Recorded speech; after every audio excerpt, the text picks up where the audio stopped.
Hello everyone, welcome back to my channel.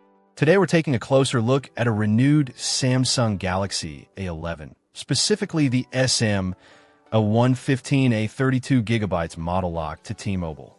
This phone might be a few years old, but it still offers some decent specs for those on a tight budget. So let's dive in and see if this budget-friendly device is worth your money in 2024. First impressions, the A11 feels surprisingly solid for a budget phone. The plastic back doesn't feel cheap, and the 6.4-inch HD plus Infinity display is a nice size for media consumption. While it's not the sharpest display on the market at 720p, it's bright and colorful enough for everyday use. Just don't expect flagship-level clarity.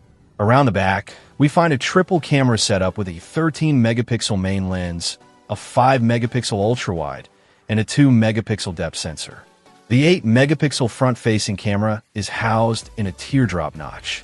Image quality is decent in good lighting, capturing acceptable photos for social media.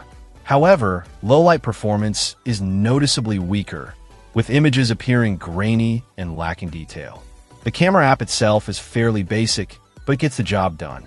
Under the hood, the A11 packs an octa-core processor clocked at 1.8 GHz, which handles everyday tasks reasonably well.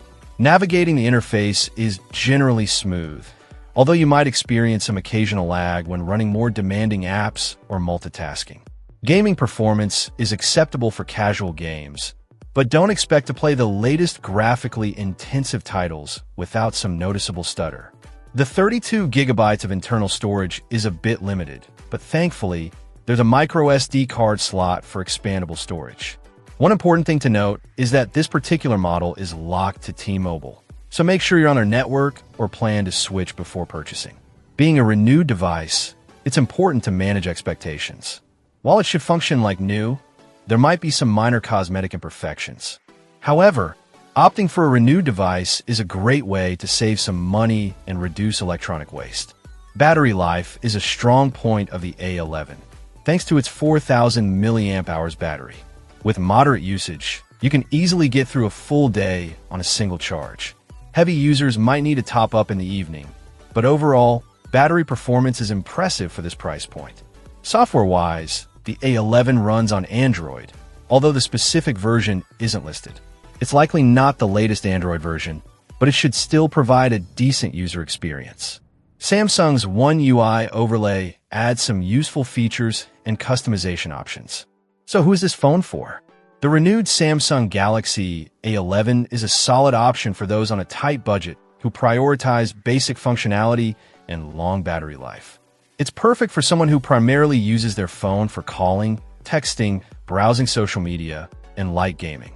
If you're looking for a high-performance device with cutting-edge features, this isn't it. But for a budget-friendly, reliable phone, the A11 is definitely worth considering. Just remember to factor in the T-Mobile lock-in and the fact that it's a renewed device. Be sure to check the seller's return policy and warranty information before making a purchase. And as always, do your research and compare prices to ensure you're getting the best deal. Let me know in the comments if you have any questions about the A11. Thanks for watching. Check out the video description for updated price. And thank you for watching this video.